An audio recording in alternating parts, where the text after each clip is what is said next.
जो नामदान भजन करने का दिया गया उसको कहते हैं हर रोज भजो। हर रोज बैठ करके उसको सुनो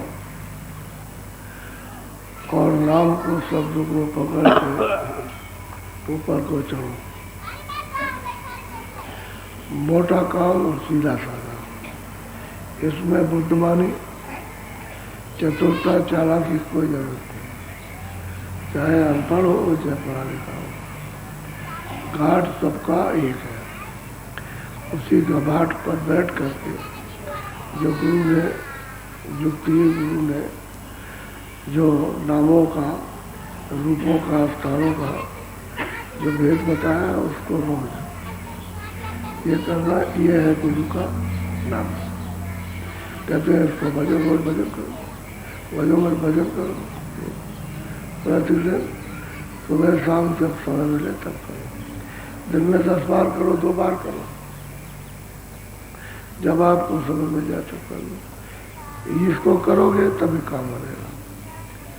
और दूसरा और कोई काम करोगे वो मतलब ये कि भजन नहीं है, वो तो दूसरे शरीर के कर्म क्रिया है इंद्रियों की, उसको करते रहो, उससे कुछ लाभ नहीं होगा। जब सूरत नहीं जगेगी तो फिर कैसे काम होगा, फिर नहीं हो सकता। इसलिए हर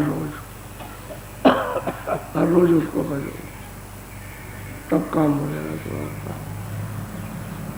गुरु महाराज जब वो बैठते थे इसी बात की सबको ताकीद करते कि भाई तो तुमको बताया है उसको तुम करो, रोज हर रोज करो। तो अंदर में चलोगे तो मैं बताता चलूँगा और तुम्हारी मदद करता चलूँगा। और तुम बाहर घूमते रहोगे इंद्रियों के दरवाजे पर, तो मैं तो इतना ही कह सकता हूँ कि तुम दरवाजे में बैठो। मैं तुम्हारे साथ जबरदस्ती करूँगा तो स्वामी जी महाराज कहते थे, कह लगे तुम कल चलाओगे, तो कह लगे देखो हम तुमको बताते हैं। तो दिखाया उन्होंने, जब कह लगे हमको नहीं, हम नहीं कर सकेंगे और ये हमारे साथ में बड़ी शक्ति हो रही कि हम सब भूल जाएंगे, फिर हमको कुछ यहाँ का याद नहीं जाएगा। कह रहे भाई तुम भूलोगे नहीं, और एक तबे तो तुमको भूल नहीं है कि आज भूलो कल अभी भूल जाओगे तो बस सदा के लिए स्थिर हो जाएगा और वक्त पर तुम सब भूल जाओगे। वक्त पर उस काल कर्मों की चपेट में आओगे, जब वो आएगा और जोर से आवाज देगा और अपना भयंकर रूप दिखाएगा, पक कुछ नहीं याद रहेगा। क्षणों में याद नहीं आता, एक क्षण में कुछ नहीं याद, न देख सकोगे, न रूप के पहचान सकोगे और न किसी का सुन सकोगे, न बोल सकोगे। तो कहते हैं कि भाई तो एक दफे तो भूलोगे तो भजन में भूल जाओ, तो करो उसको भजन में, उसको डरो मत, घबराओ मत। अंदर में साधक जब साधना करते हैं तो कुछ डर लगता है, क्योंकि तमाम तरह की सूरतें और मूर्तें जब दिखाई देती हैं तो कुछ भयदायक भी होती, उनका भय का स्वरूप होता है डराने का, और कुछ अच्छी होती हैं, कुछ प्रेम का स्वरूप होता है। तो कभी कभी साधक जब शुरू में देख लेता है, डर लगता है, उसको डर लगता है। और वो हमको भी अनुभव उसका, जब शुरू में तो डर जाते हैं, तो फौरन भाग करके स्वामी जी महाराज मान गए और कहा कि डर लगता है। तो कहने लगे नहीं ऐसा करो, अब ये जुक्ति करो, डर नहीं लगेगा। तो फिर उनका बताया हुआ जुक्ति करने लगे। कहते हैं गुरु स्वरूप को याद करो, एक भी नहीं आएगा। गुरु स्वरूप को याद करो, एक भी नहीं आएगा, कोई नहीं आएगा और डर निकल जाएगा। तो लोग याद तो करते नहीं, तब डर निकल जाता है। फिर करे, फिर कोई बात आई, फिर बात क्या है। तो कहने का ये है कि डर लगता है। तो जिन्होंने सत्संग नहीं सुना उनको तो डर लगेगा, वहाँ लोग कर रहे हैं और कुछ देर से सुनने लगे मेहनत है, क्योंकि आवाज़ नहीं बर्दाश्त करते तो डर लगेगा। अब एक आए कोई आवाज़ आए तो खूब हो जाएगा, क्योंकि उससे कभी सुना नहीं, मैं कभी देखा, अचानक देखने लगा तो कोई नई चीज़ देखो, उसको जब तक ये बोध नहीं होगा, स्थिरता नहीं होगी, तब तो डरेगा। और धीरे धीरे उस चीज़ को सत्संग सुनते सुनते सुनते सुनते और जो देखेगा तो तुम सुनेगा इस तरह हो जाएगा। फिर नहीं, समृद्ध पुरुष के पास रहेगा और वचन को याद करेगा, डरेगा नहीं। तो कहते हैं जो उन्होंने नामदान, जो भजन करने का दिया उसको भजो, यही उनका दिया हुआ नाम है। और तुमने उसको छोड़ दिया तो फिर क्या किया? फिर गुरु का दिया हुआ तो आपने कुछ भजा नहीं। और बाहर से कुछ मिलने वाला नहीं है, बाहर से तो सब कर रहे हैं। कोई रोज जाएगा गंगा में स्नान करेगा, पर फूल चढ़ाएगा और हाथ जोड़ लेगा ऐसा। कोई सूरज को हाथ जोड़ता, कोई किसी को हाथ जोड़ता। रास्ते में आया तो पेड़ी पर हाथ कहेगा तुम भी देवता हो, पेड़ी को हाथ जोड़, और कोई किसी को हाथ जोड़े। अब ये किसी तरह भी मन घूम जाए, कोई गाय मिल जाए तो उसी को जोड़ दिया। ये जिसको जो मिला ये समझ बूझ तो है नहीं कुछ, तो जिसको जो चाहता और घाट में बैठा घाट पर, उसे बचते नहीं हो, उसे बजो तो मिल जाएगा। सबका सृजनहार उसकी प्राप्ति हो। बहुत ध्यान से सुनिए आप।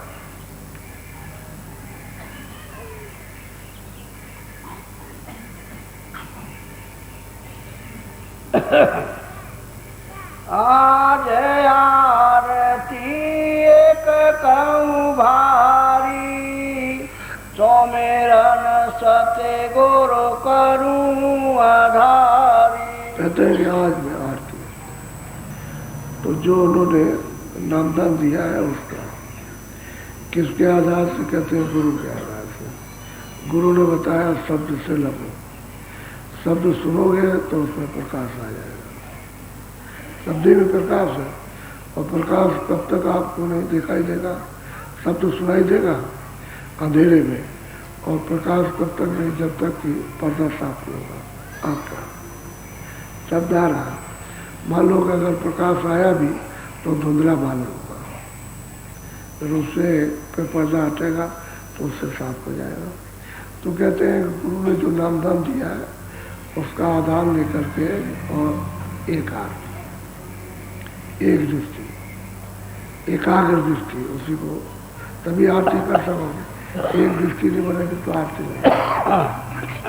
ये हाथों की आरती तो नहीं, कर तो ये है, ये दोनों आंखों को जोड़ दो, अंदर एक आंख हो जाए और उसको एकाग्र तभी करो तो आरती का समय तैयार होगा। तो कहते हैं गुरु आधार, यानी वो बैठा हुआ अंदर में, तो कहते हैं उसका आधार ले लो तो फायदा ले लेगा। अब बहुत सी चीज़ें बिल्कुल नहीं बताई, जो देखने को मिलती है उसको कुछ नहीं बताया, क्योंकि साधक को बताने लगे तो बहुत डर लगेगा, बहुत भय हो जाएगा। उसको कहेगा कि उसके सामने ये सब यानी खोला ज़्यादा नहीं जाता, ऐसे सारे में कोई भी कभी कोई संकेत कर दिया तो नाम कहते हैं उस आरती को। एक दृष्टि करो तो आरती होने लगेगी, दृष्टि करोगे तो आपका लक्ष्य बन जाएगा, यानी लक्ष्य बनेगा तभी तो निशाना होगा। उन्होंने कहा देखो अर्जुन, तुम देखो ये मछली की आँख है, टके उस पर निशाना मारो, तो जब एक लक्ष्य बन गया तो निशाना लग गया। इसी तरह से वो दृष्टि है, कहते बाहर दोनों करो को, ये हाथ के कर नहीं, ये शरीर के कर है, और ये सूरत के कर है। तो इनको कहते बंद करो, सामने देखो। और गुरु का आधार जो नाम का दिया है और रूप का दिया, हस्तांत का दिया, उसको आधार दिया। अगर उसको भूल जाओगे, छोड़ दोगे तो डर लगेगा, तब डर लगता है। तो कहते हैं कि मैंने गुरु महाराज की कृपा से, सूरत कहती है मैंने आरती एक नहीं की, नहीं यार बोलो। दिल का थाल ज्योति हुई बाती, प्रेम भरी सनमुख स्वामी। तो अंदर में जब दृष्टि एक जगह रुकती है तो तिल आता है, और तिल पर दृष्टि को जमाई तो खुल जाएगा। तो कहते हैं कि भाई एक जोत उजाला करती है, जोत उजाला करती, प्रकाश करती है। तो पहले तो उसको झिलमिल जोत मिलेगी, फिर अग्र जोत मिलेगी, बहुत दूर जाने के बाद फिर का जोत मिलेगी। तो जब तिल खुल गया, दृष्टि उस पर जम गई और खिड़की खुल गई तो देखती है जोत उजाले उजाला हो गए चारों तरफ, ऊपर नीचे दाएं बाएं सब जगह। वो मतलब एक बड़ा सुहावना और आनंदित दृश्य रहता है। क्योंकि ज्योत है उसमें मतलब आँख भी है, कान भी है, और ऐसे हाथ, ये नहीं हाथ, ऐसे हाथ दिखाई देते हैं उसमें, मतलब ये है। लेकिन बहुत भारी, क्योंकि वो ये दृष्टि नहीं देख सकती, अंदर की दृष्टि खुलेगी, तीसरी आँख, तीसरा तब दिखाई देता है उसमें। तो वो उसी से दिखाई दे, तो तार है बहुत भारी, उसमें सब रूप बना हुआ है। तो कहते हैं दृष्टि जब तिल उस पर जमाओ तो जो दिखाई उजाला हो जाता है, बहुत उजाला होता है। तो सूरज उस उजाले को देख करके पहले तो उसकी आँख जब जब जब जब ऐसे बंद होती, खुलती है बंद होती, खुलती है बंद, ठीक ठहरती है, फिर बंद हो जाती है, यानी नीचे गिर जाती है, तो उसको बर्दाश्त नहीं करते, उजाला तो ज्योत का उजाला, ये झिलमिल ज्योत, फिर उसके आगे जो, तब उसके बाद में शिखा ज्योत, और फिर बाद में चरमक ज्योत है। तो कहते हैं शुरू में तुमको ज्योत मिलेगी जो उजाला करेगी, तो तुम देखने लगो कि भाई उजाले में क्या क्या है, रचना क्या है, किस तरह की उस उजाले में झिलमिल ज्योत में कैसी सृष्टि है। तो कहते हैं मैं एक आरती गुरु की कृपा से नहीं, कि तिल का तो बनाया था, हृदय ये साफ हो गया, ये हृदय है, ये हृदय नहीं है, न इधर है न इस तरह में न नीचे से ये है। जहाँ सूरत बैठी है कहते हैं इसी को साफ किया और तिल दिखा दिया और खुला दरवाजा, तो ज्योत चली। अब ज्योत चलेगी उसके मध्य में होकर के देखोगे तो उजाला हो जाए। फिर जब उजाला होता है तो ये उजाला नहीं है सूरज चांद या तुम्हारी लाइट या बत्ती का, वो तो बड़ा अद्भुत उजाला है, बहुत अद्भुत। रूप अनूप मेलाती, दर्शन सत्य गुरु निज कर पाती। कहते हैं रूप कहते हैं कि हृदय में गुरु का वो याद करती है तो रूप उसका हृदय आ जाता है, और कहते हैं उसका रूप अनुपम रूप है। उस ज्योत में होकर के जब वो देखेगा तो उसी के अंदर से दिखाई देगा, अनुभव जो वर्णन नहीं किया जाता, इसी को कहते हैं आत्म दर्शन, यानी सूरज के रूप का सच्चा दर्शन। वो एक तरह का शीशा है, दर्पण है। तो हृदय जब साफ होता है तो ऐसे करके देखो तो ये चेहरा उसमें दिखाई देता है शीशे में, उस शीशे ही कहा जाता है उसमें। तो कहते हैं भाई रूप अनूप हृदय में। अब उसका जो अनुपम रूप है उस शीशे में देखा तो हृदय बस गया कि ये सच्चा रूप उसका है। उसके चारों तरफ खोल, यानी चारों तरफ खोल चढ़ा हुआ और बीच में जड़ा हुआ दिखाई देता है, लेकिन ऐसा है कि जो कोई व्यायाम नहीं कर सकता, उसी को आत्म दर्शन कहते हैं। जब अपना रूप जो चीज़ देखती है तो मस्त हो जाती है, वो मेरा ये रूप, मैं कोई हाड़ माफ तो नहीं, मैं कोई और कोई सामान, कोई जल पृथ्वी अग्नि, कोई आकाश तो नहीं, मेरा तो चेतन चेतन। और इस चीज़ को पा करके बड़े बड़े लोग मतवाले हो जाते हैं, फिर आगे चलने की इच्छा खत्म हो जाती है, क्योंकि गुरु भेदी नहीं मिलेगा तो आगे की कोई बात नहीं बता पाएंगे। कहते हैं कि हम ही है सब कुछ। जब अपना रूप दिखाई दिया तो बस हम ही सब कुछ। और दर्पण मिला उसको, दर्पण का दर्शन किया, उसी दर्पण में अनुपम रूप दिखाई। अब ये अजीब आरती उसकी सजाई जो गुरु ने भेजी है नामदार, उसको पकड़ करके निशाना बनाया उसको, तब ये दरवाजा खुलता है। तो दरवाजा से बंद है बिल्कुल ऐसे, एकदम ऐसे बंद करा। अब सूरज वैसे दृष्टि उसकी बहुत तेज है, इतना कोई भी यंत्र नहीं है जो तेज होगा। अगर दृष्टि को जमा ले तो पहाड़ के पहाड़ गंदगी के साफ हो जाते। जब तक दृष्टि उसकी ऐसी हिलती रहेगी तब तक तो पहाड़ नहीं चिपकेगा, और जो उस काले पर घोर काला उस पर दरी तो वो छेद कर देगी, उसमें छेद कर डालती, कितना तेज है, और उसको मुलायम कर देगी। जैसे मुलायम हो गया उसके अंदर प्रवेश हो जाए तो सब मैला कचरा जितना भी है वो दृष्टि सब निकाल के बाहर आ गए। इसीलिए कहते हैं एकाग्र दृष्टि, कंसंट्रेशन जब करोगे तो मतलब ये दरवाजा पे रहेगा ये साफ हो जाता है मतलब, यानी प्रकाश को यहाँ छा जाता है सब, जहाँ सूरत बैठी है चारों तरफ उसके छा जाएगा। अभी चारों तरफ गंदगी छाई हुई कर्मों की, पाप और पुण्य की गंदगी पर्दे छाए, ऐसे ही जब उधर प्रकाश आएगा ज्योत का तो चारों तरफ छा जाएगा। तो वो बड़ा आनंदित दृश्य उसका विचित्र होता है साधक को।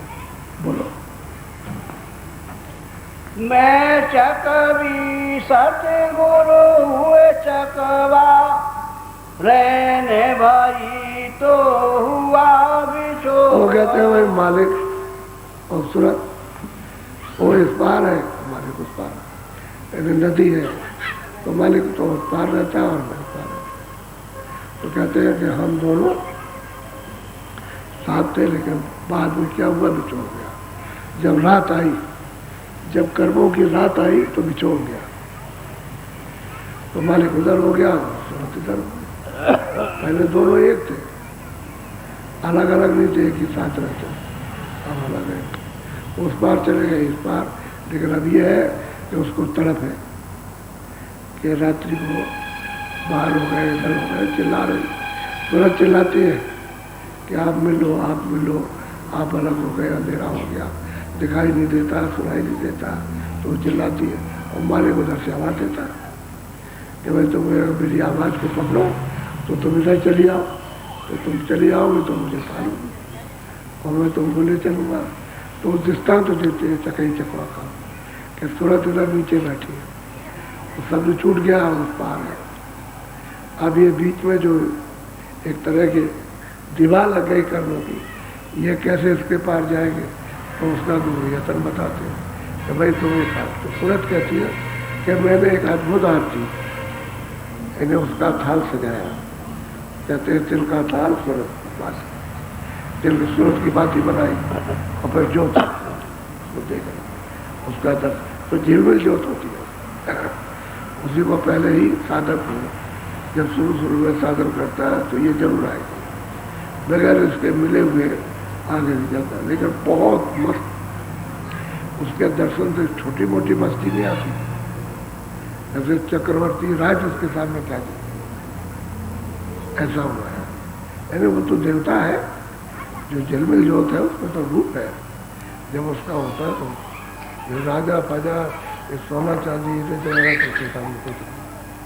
हम कहते हैं कि भाई उसमें होकर के जब वो देखती है तब मतलब ये पढ़ो सत्य गुरु पार बसेरा कीना, क्यों कर मिलूं राह नहीं। हम तो रहते हैं मृतलोक में, कर्मों के देश में, यहाँ बंधे पड़े हुए हैं, उसका हिसाब दे रहे हैं और ये कर्मों का हिसाब कभी चुकता नहीं है। और सदगुरु रहते हैं पार, वो तो सतलोक में रहते हैं, वो तो बसेरा हुआ करते हैं।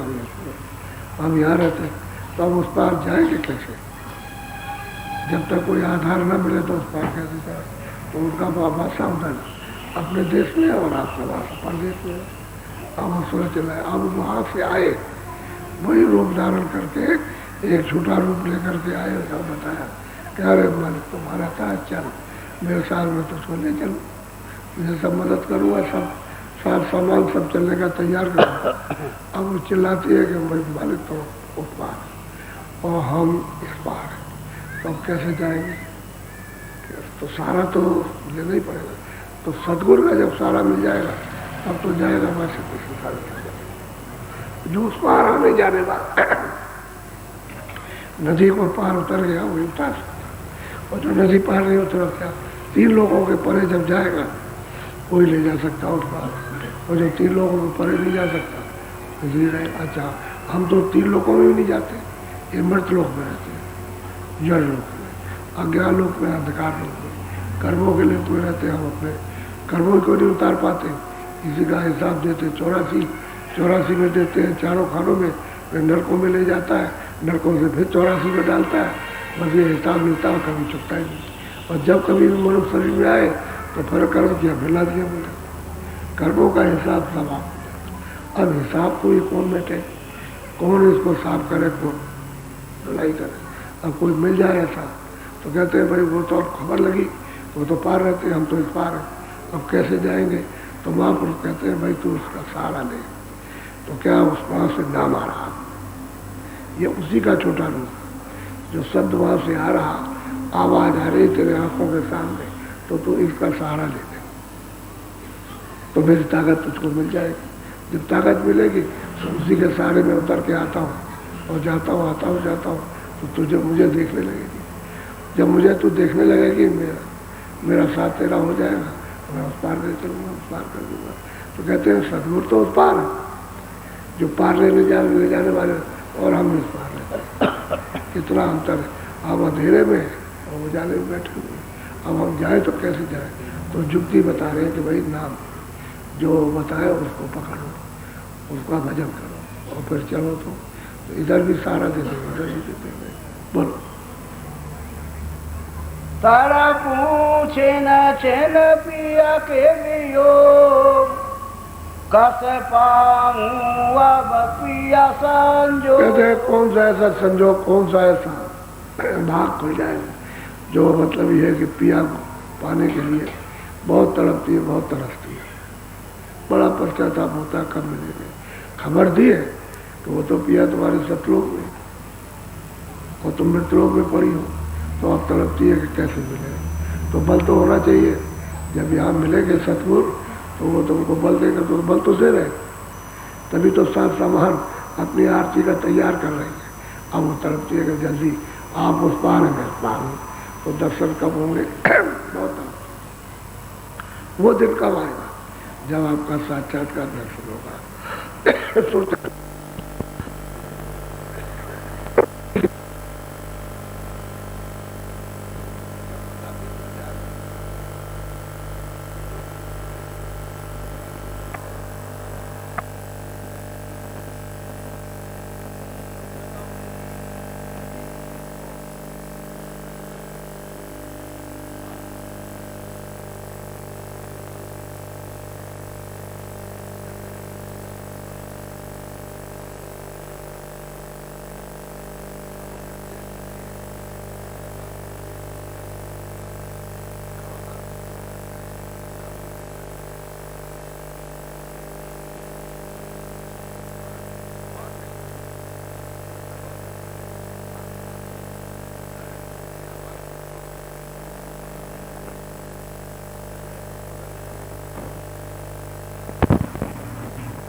अति आतुर घबराई पुकारी, तब स्वामी मेरी कीन समारी। कहते जब बहुत आतुर हो गई, अब चैन नहीं पड़ता, बेचैन है कि भाई कब मिलाप होगा, कब दर्शन होगा, कब पहुँचेंगे, कब इससे निकल जाएंगे। तो अति आतुर होगा, तब उनको दिलासा दिया कि तो रावण धीरज रख और सावधानी से चल, तो पार जाएंगे, प्रीतम का दर्शन करेंगे। यह सदगुरु ने उसको दिलासा दिया कि घबराने के बाद नहीं, जो पार रहता है वो तुझे मिलेगा, और तो इस पार में तो खुद तरसती है।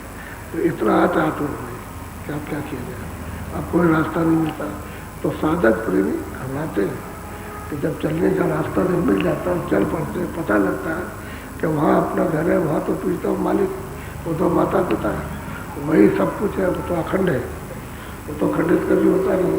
तब ये तरफते होते तो निर्मल हो जाते हैं, बहुत शुद्धता, पवित्रता, विवेक, विचार सब कुछ आ जाता है, तब ये तरफते। तो मालिक को उसको संतोष देता है, धीरज देता है, धीरे धीरे। बोलो। रात बिताई हुआ बिहाना, घट के भीतर भान हुआ। वो कहते हैं हुआ क्या कि रात का अफसोस में बेचैनी में गई, सोना खाना खत्म हो जाता है, कोई अच्छा नहीं लगता, नींद नहीं आती है, खाने को कोई चीज खाओ तो अच्छी नहीं लगती। कहते हैं सारी रात तड़पते तड़पते, और कहते हैं दरवाजे में बैठे बैठे इधर कोई नदी के इस पार नहीं बैठे, ये बाहर की नदी कोई नहीं है, इस बार बैठे उस पार, इधर यहाँ कहते हैं बैठ के बैठते रात बिता दी बेचैनी में। और कहते हैं कि फिर क्या हुआ, कहते हैं एकदम से सूरज उगा, यानी वो तो जोता ही, उसको तो देखा ही उन्होंने, और देख करके कहते हैं अगली बार तो इंतजार करते रहे तो कहते हैं सूरज उगा, उजाला हुआ चारों तरफ उजाला हुआ। त्रिकुटी का जो ब्रह्म है उसका रूप है, कहते हैं वो उग गया, सवेरा हो गया। सूरज उगता है सवेरा ही मालूम होता है, यानी उधर साधक को ही पता चलता है सवेरा हो गया, वैसे अंधेरा मालूम होता है। कहते सूर्य होगा लाल सूर्य, नाम उनका ओम है, रूप उनका लाल, आवाज उनकी है, स्थान उनका, कहते सूर्य होगा। बोलो। और घट के भीतर, घट कहते हैं इस घाट को, अंतर घाट को घट कहते हैं, यानी इंद्रियों का घाट नहीं, नाक का न कान का न नाभि का है, कोई घाट नहीं, वो तो घट दोनों आंखों के ऊपर, कहते हैं वहाँ सूरज उगाना। सफाई तो हो गई उसकी, क्योंकि जोत जब दिखाई देगी और उसमें अपना रूप दिखाई देगा तब तो मतलब यह है कि उस सामने उजाला हो गया। अब वो इंतजार कर रहे हैं कि पार, प्रीतम तो पार, उसके लिए रात और दिन बिताई उसको बेचैनी में, और सब दृष्टि लगाते जोड़ते एकाग्र करते करते करते करते और एकदम से कहते सवेरा हो गया। रात में भी सवेरा होता है, 12 बजे रात को भी सवेरा हो जाता है जब सूरज, कहते हैं सूर्य उठाना, और प्रकट हो गया। अब ये सब घाटियां उसने तय कर ली और सहज घाटी को बता रही कि हम वहाँ पहुँचे। बोलो। चक के वार बड़ी थी ठोटी, गोरो चक पार सुनाई। कहते भाई इस पार में, इसमें इंद्रियों के जाल में कर्मों में फंसी हुई थी, पापों में, ये कर्म करती थी, इसमें इसकी आसक्ति थी, वो ममता था, कहते इस पार थी। और गुरु ने कहते वो बोल सुनाया, पूछी कहते बोल को, आवाज को, शब्द को, नाम को कहते हैं देववाणी, ब्रह्मवाणी, कहते वो गुरु ने पूछी सुनाई। तो कहते हैं कि यही उस पार की बोली उसने जब सुनी तो मतलब है चढ़े, वो तो आवाज सुनते ही वो चढ़ जाए। जब सूर्य उग गया, चारों तरफ उजाला उजाला हो गया, तो फिर देखने में क्या बाकी रहेगा, तो तुरंत सबको देखेगी। तो गुरु ने ये पूछी, ये भेद बताया शब्द का कि इसको पकड़, तू घबरावा, धीरज रख, और तू चढ़ चलेगी ऊपर को। तो साल नाम के द्वारा, शब्द के द्वारा चलाया और सूरज हो गया। तो गुरु महाराज ने आकर के मृत लोक में ये सब भेज दिया, नाम शब्द का, रास्ते का, रूप का, स्थान का, उसकी आवाज़ का सब भेज दिया और कहा आप इसको पकड़, चढ़ो, सुनती चल और चढ़ती चल। तो कहते हैं कि ब्रह्म कृपा कर जब सूर्य होगा तो उसका सामने दर्शन हुआ, तो सूर्य होगा वो तो लाल सूर्य, ऐसा रूप सुंदर बोलो। गुरु से मिली खोल कर पात, घाट बाट घट बांधा था। कहते हैं भाई जब त्रिकुटी में पहुंच गई तो वहाँ वो गुरु विराजमान है, थोड़ा सा सामने विराजमान है। तो कहते हैं जगा करके उनसे मिली, यानी दर्शन किया, मिला, बातचीत होती है सुरतों की, जैसे आप शरीर से एक दूसरे से बात करते हो, शरीर के शरीर से बात, पंछी अपनी पंछी से बात करेगा, कोई जानवर होगा अपनी बात जानवर से करेगा, उसकी जानवर समझता, आप आदमी की समझते हो, आप जानवर की नहीं समझते हो, और जानवर आपकी आपका तो नहीं समझता। तो कहते हैं जब सूरत वहाँ पहुँची, वहाँ खोल तो कोई है नहीं है, तो गुरु से मिली जा करके बात हुई, कहते सामने साक्षात्कार भेंट हुई, तेरे दर्शन हुआ, और उनसे लिपट गए जाकर, और उनसे मिली जाकर। गुरु जब मिल जाएंगे अब ये पार का द्वार है, पार जाने, अब पार जाने के घाट पर बैठ गए, गुरु से मिली, अब पार जाएगी। अब त्रिकुटी के ऊपर में पार, अब गुरु से मिली तो अब पार चल जाएंगे, इस पार नहीं रहेगी, निकल गए उस पार में। ऐसा समा उसने आरत का सजाया और तिल का कहते हैं सब गंदगी को हटा दिया, तिल खुल गया और ज्योत का दर्शन हुआ, उससे मिलाप हुआ। फिर उसके बाद में उसने 4.5 सब ज्योति प्राप्त की, जिनमें ज्योति अग्नि ज्योति शिकारी जगमग ज्योता प्राप्त। आगे बढ़ी तो कहते हैं कि बड़ी प्यास लगी तो उसको तरफ हुई और उसको धीरज मिला। गुरु कहा था रामा निशाना बना फिर चढ़ जाएगी ऊपर, तो बनाया तो कहते हैं वहाँ क्या हुआ कि सवेरा सूरज निकला, उसने देखा।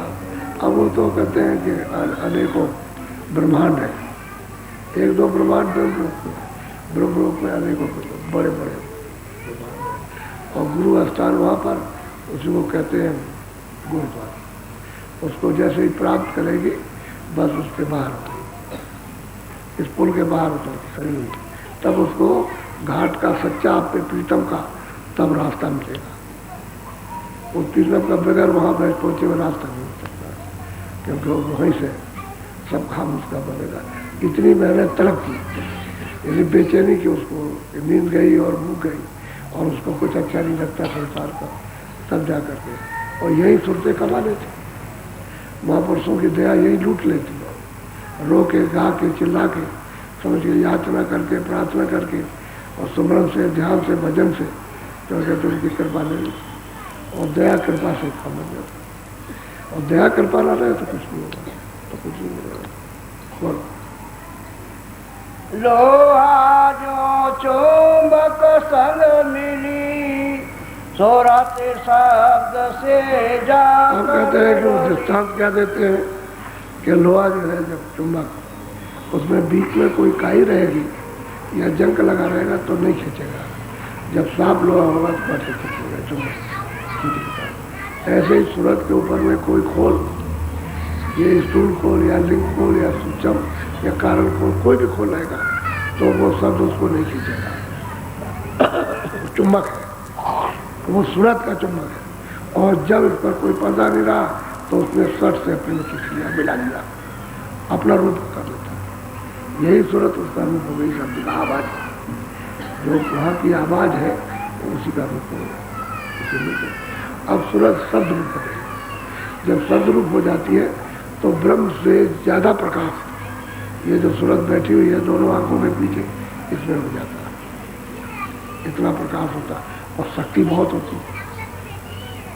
जब पार ब्रह्म पद में जाएगी तो बहुत शक्ति होगी, छोटी मोटी शक्ति, लेकिन उसका उपयोग इन जीवों में थोड़ी किया जाता है कि पता चलेगा कि कोई करामात दिखा दो, हो तो एकदम समानता एकदम सब हो जाता है। किसी जीव पर वो कहे कि छोटे मोटे लोग तो शराब देते हैं, लेकिन ये कहाँ शराब दे सकते हैं, तो बोध होता है, तो स्वरूप का हो जाती है।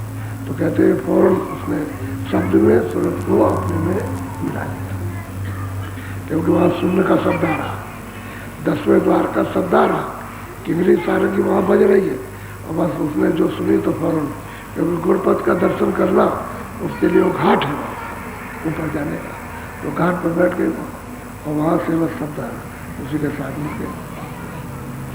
जब शब्द मिलेगी तो वहाँ जितने भी सुनते हैं सब शब्द रूप है, तो मतलब आगे मानसरोवर उसमें सब स्नान करेंगे, तब मानसरोवर स्नान करने का सब तरह की बर्दाश्त करना, आग प्रकाश बर्दाश्त करना, सब बर्दाश्त, सब चीज़ बर्दाश्त करें, सहन कर लेगी, तब आगे इतना प्रकाश इतना शब्द है कि अगर ऐसे ही चली जाए तो टिक नहीं सकती, वहाँ टिकेगी नहीं सकती, वहाँ सब बर्दाश्त कर लेंगे, सब रुक जाएगी। अब ये पूर्ण समुद्र चढ़ हो गई पारा, 3 लोग के पार, ये पिंड ब्रह्मांड इसके पार चलेगी, लेकिन जाएगी यहीं से, यही स्थान जाएगा, दूसरा कोई रास्ता। आप लोग कोई उधर पहाड़ पे चले जाओ तो भी तो मिट्टी है, सूरत तो इस शरीर के ऊपर बैठी है, तो वो तो जड़ता में बैठी नहीं है, वो तो ऊपर बैठी है खोल के ऊपर। बस सिर्फ यही है कि कर्मों की गंदगी ने उसको वहाँ दबा दिया, बस तो उसके बाद बोझा पड़ गया, इसलिए उठ नहीं पाती है, तो वो शक्तिहीन हो गई। इसलिए क्योंकि आपको तो कर्मों में फंसा गया कि भाई अच्छा ये बुरा कर्म है, इसको अच्छा, ये छोटा है बड़ा है, इसमें करो, इसमें करते जाते। अब क्या करें बेचारी, बोलो। सुरति दृष्टि करे द्वारा झाका, तोड़ा जाई सुई का नाका। कहते हैं कि भाई उस लोग के लिए तो सुई का नाका, यानी कितनी बारीक दृष्टि, कितनी बारीक, कितनी पैनी, जो किताब में लिखी नहीं जा सकती, या बचनों में इतनी पैनी, इतनी बारीक दृष्टि उस प्रकाश में, इतना प्रकाश है, इतना प्रकाश है कि उसमें फिर उसकी सुई का, अब वो दरवाजा जब मेरे तो पार जाए तो उसके पार निकले जाए। चल बोलो। भीतर धस जो लीला देखी, बरनु कैसे बात अगम। कहते हैं भाई अंदर जब गई उसके, उस पार ब्रह्म पद में गई, तो कहते हैं जो वहाँ की लीला है, जो हम देखते हैं, वो हम कैसे वर्णन करें।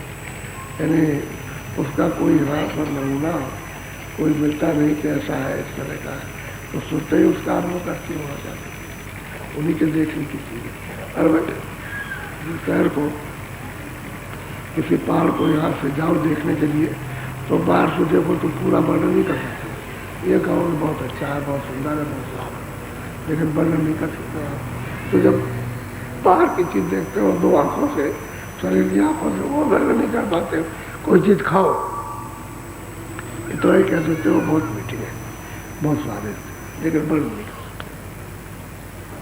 पूरा मतलब ये, तो ये तो गूंगे का गुण है, ये तो सूरत जो है उसका सच्चा मतलब ये ऐसा से तो जो लीला वहाँ देखी, आंखों से देखने को मिलती है, वो तो कहते हैं अदम लीला कहने में, अदम कहते कहने में नहीं आती, तो सुनते ही नहीं, चढ़ेगी लेकिन जाएगी शब्द ही से, शब्द सब जगह पर, सब मंडलों में शब्द है, और वही ले जाएगा। मंडलों के अंतर्गत का शब्द अलग है, और जो खास स्थान पर पहुँचाएगा, जिससे ये मंडलों के नीचे जो इन्होंने ये रचना की है, तो सब्जी से जाएगी, इसलिए पौड़ी बना रखते सीढ़ी। ये सीढ़ी है यहाँ से ईश्वर के पास तक पहुँचने की, ये सीढ़ी है ब्रह्म के पास पहुँचने की, ये शब्द की सीढ़ी है पार ब्रह्म के पास, ये सीढ़ी है पार ब्रह्म के परे महाकाल पहुँच, और उसके परे फिर सीढ़ी शब्दों की, और सत्य सत्य देखते है, शब्दों की सीढ़ी, आगे शब्दों का अथा सागर जो शब्दों के बारे में तो कहने को नहीं आ सकता, अथा सागर, उसका कुछ भी आज तक नहीं वर्णन करता है, क्योंकि जितने भी संत आए यहाँ करके इशारे किया सकते, वर्णन किसी ने किया, जाना सबने, देखा सबने, जाना सबने, लेकिन वर्णन नहीं हो सकता। बोलो। अंतर जानी सतगुरु जाने, और भेदी पुण्य। हम कहते हैं कि ये अगम दृश्य, अगम गति को के तो सतगुरु जाने, या जो वहाँ पहुँच करके देख रहा होता है, और कोई नहीं। वेद पढ़ो, शास्त्र पढ़ो, पुराण पढ़ो, कुछ उससे कुछ पढ़ने लिखने की बात तो अलग है, ये तो अलग है पढ़ने लिखने से, पढ़ने लिखने का वो अनपढ़ कोई हो।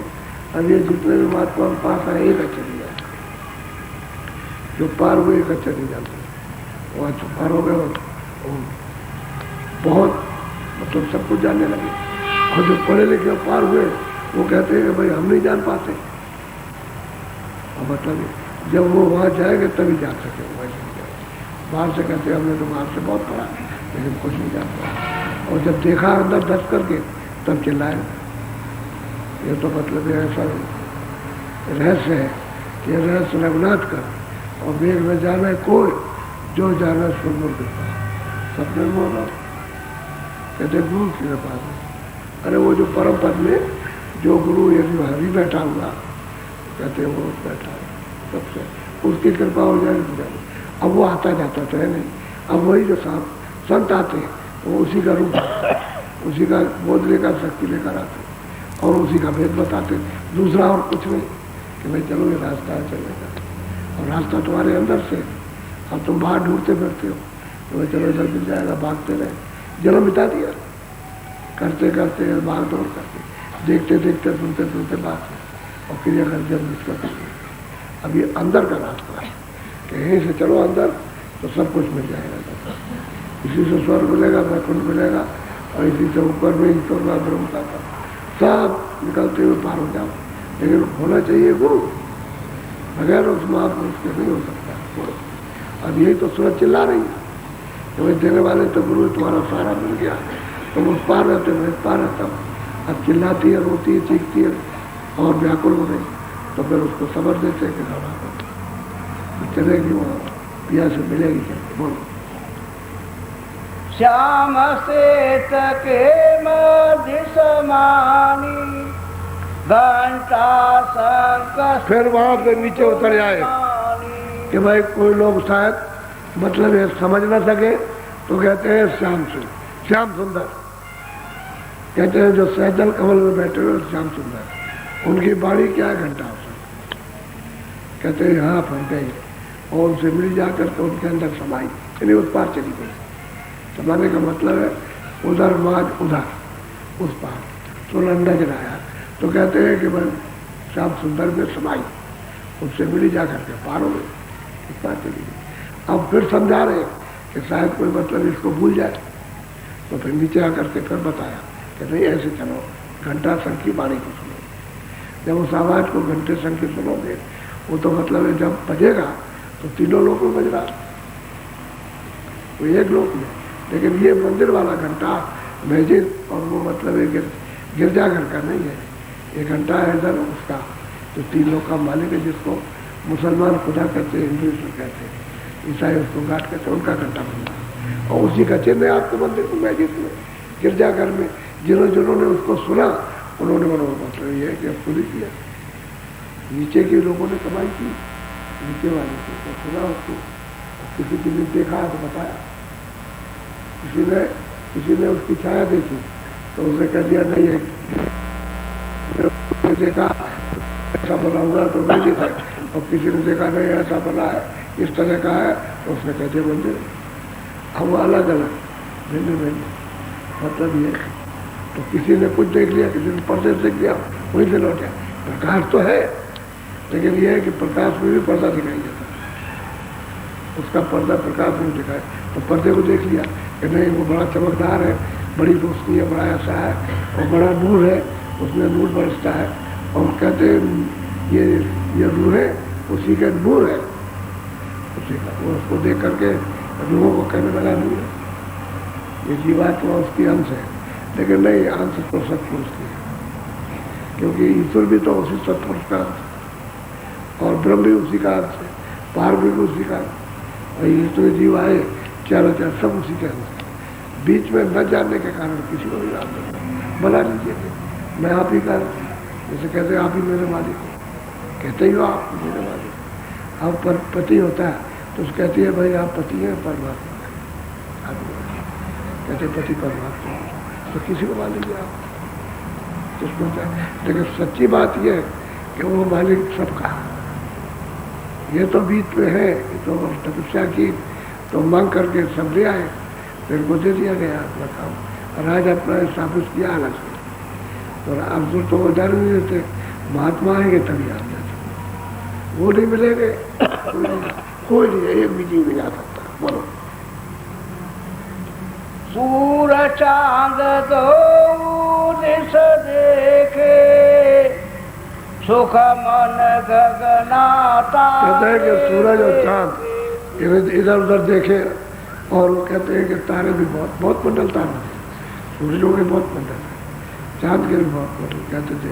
अब उधर के चांद का जो इधर उधर पड़ते उसका ये प्रतिबिंब है, तो कई परतों में पड़ा, सूक्ष्म लोक में उसका प्रतिबिंब, फिर नीचे आए तो मतलब यह है कि आपके लिंग लोक में उसका प्रतिबिंब, और फिर उसके बाद में ये प्रतिबिंब पड़ता है इस आकाश में जाकर, तो उसकी मतलब छाया है।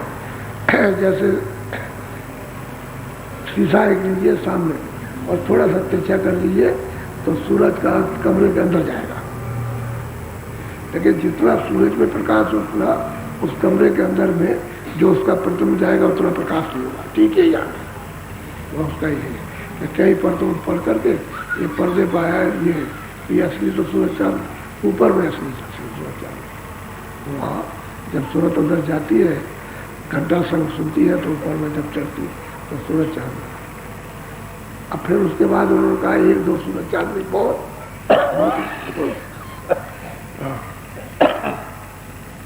आगे रसी बंक की नाल अवगत काल बिछाया। कहते हैं कि कारणों का काल, कारण बीच वहां पर उसने काल ने अपनी रचना ऐसी रख रखी है ओम ने कि कोई जा नहीं सकता।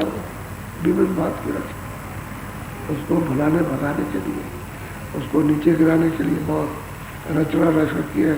बगैर गुरु के और उस लाल को, उस घाटी को, तो चढ़ाई की उतराई की कोई नहीं पार कर सकता, उधर कोई जा ही नहीं सकता। जब ऊपर में उस पास घाटी पर नहीं चढ़ेगा तो ऊपर में उनका दर्शन नहीं होगा। ऊपर में बैठे तो ऊपर में तो अवगत कहते हैं कारण, यानी जो बने हुए जो कारण काल, उन्होंने जाल बिछा रखा कि कोई भी सूरत अंदर न जाए। वही सूरत जाएगी जो सूरत बस जाती है, जो उसका आगे का भेद होगा वो तो जाएगी और बाकी कहते हैं ऐसा चाल फैला करके रखा। बोलो। आगे पहुंची त्रिकुटी द्वार लाल रूप जादो ने। अब यहाँ तो ऐसी घाटी के पास ही में इतनी जब आपको विघ्न बाधा इन्हीं रचना की है कि आप उधर नहीं जा सकते। तो कहते हैं जब पार गई तो त्रिकुटी में पहुंची। कहते हैं वहाँ पर जाके दर्शन किया लाल रूप का, पूरा पूरा मंडल जितना भी उनका लोक है वो सब का सब लाली लाल। तो मीरा भाई कहती है कि जब मैं वहाँ गुरु की कृपा से पहुँची वहाँ त्रिकुटी में, तो कहते हैं मैं भी देखा लाली, मैं भी हो गई लाल। मैं देखने गई थी लाली, लेकिन मैं भी लाल उसी रूप में हो गई। जब सूरत उस रूप में हो जाएगी, श्याम रूप में श्याम हो जाएगी, और लिंग रूप में लिंग, इस रूप में स्थूल। अब फिर उसमें मतलब ये, अब उसमें वो हो गई लाल रूप में लाल। इसके परे कोई लाल न श्याम है, न कोई लाली है, न कोई काला नहीं, स्वच्छ निर्मल। बोलो। सुन में गई महल 10 माल। और कहते हैं सुन में 10वें द्वार में गई, इनसे सबसे भारी महल। उस महल की शोभा वर्णन कोई नहीं कर सकता, देखते जाए इतना भारी महल। ये मित्रों क्या स्वर्गलोक क्या चीज है, उसके महल की कितना बड़ा महल है उसका। तो कहते हैं सुन में गई जहाँ पार में विराजमान महल में वहाँ गई। तो और जा करके उन्होंने वहाँ दर्शन किया, तो जाकर पार में का दर्शन किया। यानी चढ़ा करके फिर ले आई कि भाई यहाँ से चलो, नहीं कोई समझ नहीं पाएगा। तो फिर बता रही मैं चढ़ के कैसे गई, पहले तो ऐसे चढ़ी फिर ऐसे बता रही। बोलो। हंसन सात मान सरना। बस कहते हैं कि हंसों का साथ किया और मानसरोवर किया। मानसरोवर में तो मानसरोवर तो तुम्हारे संसार से कितने करोड़ों गुना ज्यादा बड़ा, और करोड़ से भी कहो अरबों गुना ज्यादा बड़ा, इतना बड़ा मानसरोवर। वैसे कहते हैं तालाब, मानसरोवर तालाब। जैसे कहते हैं भाई उत्तराखंड में जाओ तो वहाँ मानसरोवर मिलेगा, वहाँ कह रहते हैं हंस रहते हैं। यदि क्या चुनते हैं, कहने मोती चुनते हैं। अब यह है कि है तो बात सही, लेकिन अब यह है कि वहाँ मोती कहाँ से आ गए। कहते रहे कि मोती चुपते हैं, लेकिन वो मोती रहे तब। अब वहाँ कहते हैं कि हंस, सब के सब हंस रहते हैं सब। अभी भी जा करके स्नान करके हंस हो गए, ये सूरत भी वहाँ हंस हो गए। बोलो।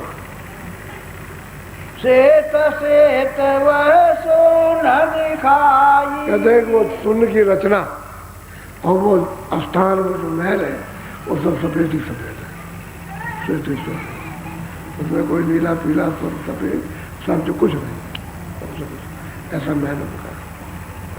अब सूरत कितनी मगन होगी, ये तो मतलब ये है कि पुल उतर के और फिर जा करके वो पिया पा जाए, उनसे मिलती है जाकर। बोलो।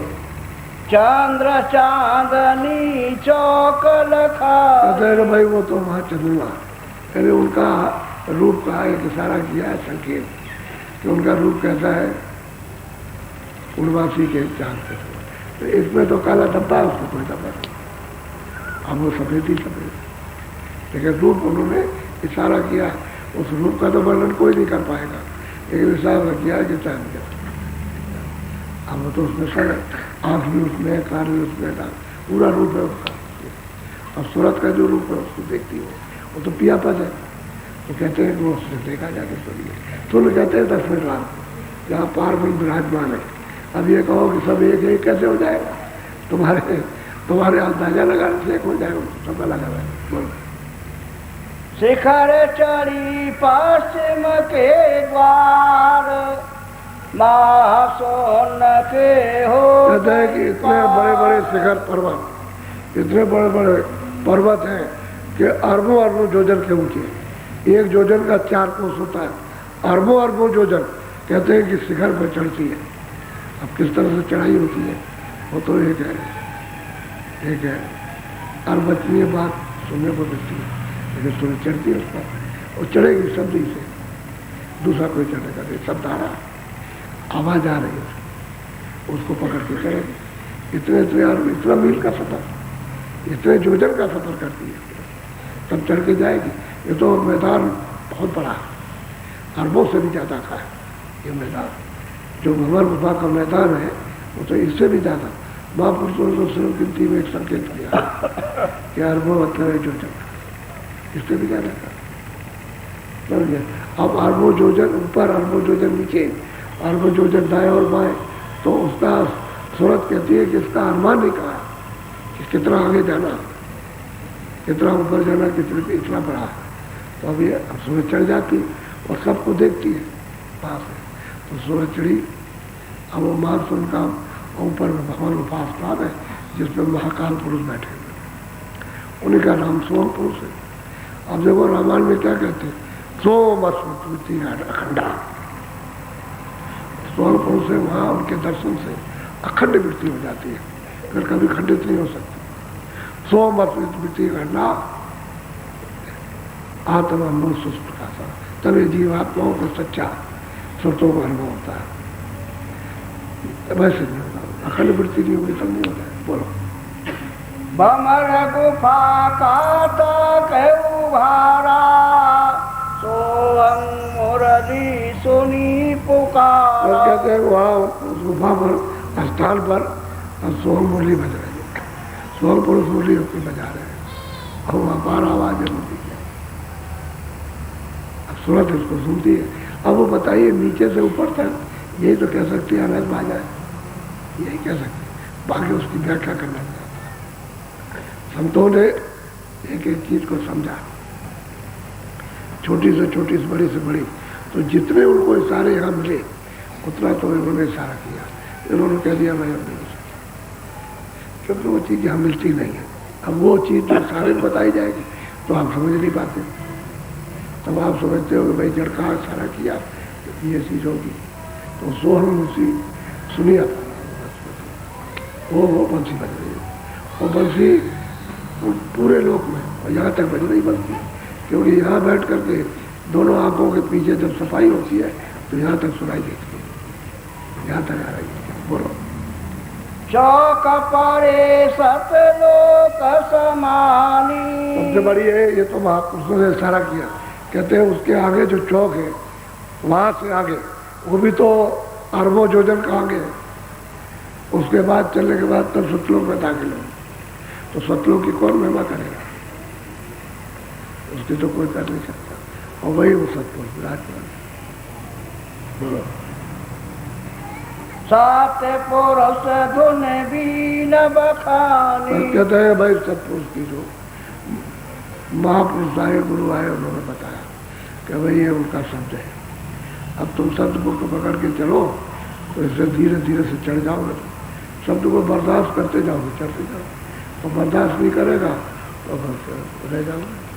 कभी कभी लोग कहते हैं कि बहुत आवाज आती है, बहुत, जैसे शरीर तोड़े देता है, शब्द शरीर को तोड़ रहा, तोड़ नहीं रहा, तुम उसको बर्दाश्त कर लो धीरे धीरे, वह हजम हो जाएगा, फिर कुछ नहीं करेगा, शब्द को नहीं, वो तो विकारों को तोड़ रहा। शब्द से विकार धुलाई होती है, और ये गंदगी की जो गंदगी लगी है उसकी धुलाई होती है, उसका पता चलता है कि हमारा मतलब है कि बर्दाश्त नहीं होता, और हमारे अंग अंग को तोड़ रहा, तोड़ नहीं रहा, वो गलीज निकल रहा। जैसे कहा कि बीमारी है उसको कुछ दवा दे दिया तो उसका जवाब पेट झड़ने लगा, तो उसमें गंदगी बड़ी बदबू होती है, वो झड़ने लगा, साफ होने लगा, मतलब ये तकलीफ नहीं हो, सब निकल जाएगा पूरा कचरा, तो ठीक हो जाएगा। ऐसे ही सूरत के ऊपर में ये गंदगी लगी हुई है, उसकी वजह से वो गंदगी निकल रही है, तो आपको मालूम होता है कि हमारा ये भी तो गंदा ही है, इसलिए अंग अंग टूटता है। जैसे ये टूट रहा था, हड्डी हड्डी चट चट करती हड्डी, ऐसा मालूम होता है, तभी घबरा जाता है, तो उसको धीरज करके धीरे दिया जाता है कि तो उसको धीरे धीरे बर्दाश्त करो, सहन हो जाएगा, फिर कुछ नहीं होगा। और वही चीज़ तुम्हारे लिए मतलब ये है कि आनंददायक हरी भरी हो जाएगी और शीतल हो जाए, कुछ नहीं मालूम होगा। बोलो। सात पुरुष की आयुष पाई, अलग लोक में पहुंची गई सतलोक में, तो सतलोक का दर्शन दिशा यही है, इन्हीं का दर्शन हो जाए तो हमने पा लिया। यही सर्वे सर्वा है, यही से सोचते उतर के आए। तो सूरत कहती है मेरे गुरु की कृपा से, मैंने कृपा होने उनकी दया। इस तरह से सब लोगों ने, जितने भी महात्मा विकास साहब, गोविंद साहब, चरणदास जी, जगजी महाराज और बहुत महात्मा, और बहुत महात्मा ऐसे आए जिन्होंने एक शब्द नहीं लिखा, चुपचाप अपना करते रहे और चले गए। बहुत ऐसे आए, अब उन्होंने सब ने मतलब ये सब ने कहा, और जिन जिन को पहुंचाया उनको सामने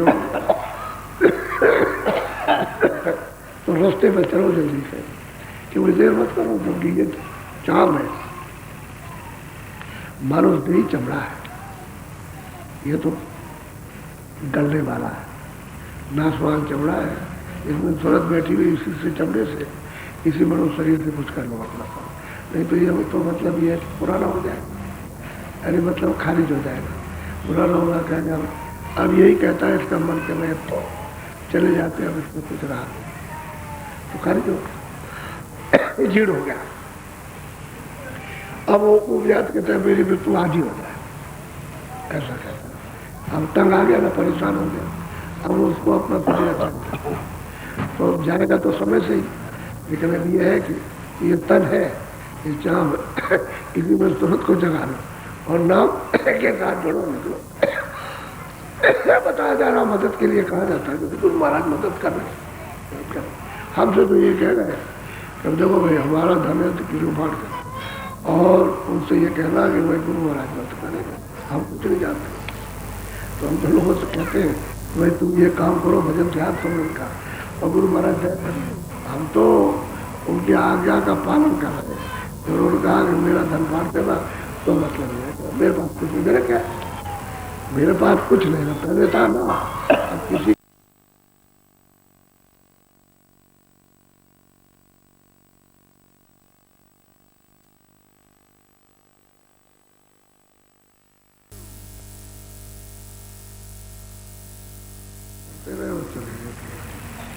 बहुत ऐसे आए, अब उन्होंने सब ने मतलब ये सब ने कहा, और जिन जिन को पहुंचाया उनको सामने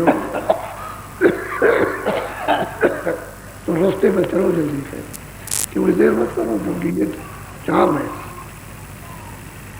मानो नहीं चमड़ा है, ये तो गलने वाला है, नाश हो रहा है, इसमें सूरत बैठी हुई इसी से चमड़े से, इसी मनुष्य शरीर से कुछ कर लो अपना काम, नहीं तो ये तो मतलब ये पुराना हो जाएगा, अरे मतलब खारिज हो जाएगा, पुराना होगा कहेगा अब यही कहता है इसका मन के मैं तो चले जाते हैं, अब इसमें कुछ रहा तो खारिज हो झीड़ हो गया।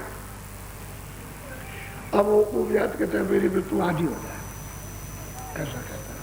अब तंग आ गया ना, परेशान हो गया, अब उसको अपना शरीर अच्छा तो जाएगा तो समय से ही, लेकिन अब ये है कि ये तन है, ये चाम इसी में सूरत को जगा लो और नाम के साथ जोड़ो, निकलो।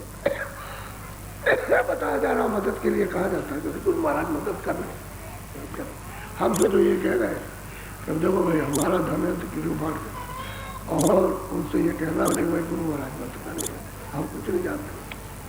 तो हम तो लोगों से कहते हैं भाई तुम ये काम करो, भजन ध्यान समझ का, अब गुरु महाराज दया करें, हम तो उनकी आज्ञा का पालन कर रहे हैं। उन्होंने कहा कि मेरा धन बांट देना तो मत लेना, मेरे पास कुछ नहीं, मेरे क्या, मेरे पास कुछ नहीं था, पहले था ना। अब किसी की अमानत है, अगर उसको संभाल के रखे और वो कहते कि तुम्हारी दुआ देना,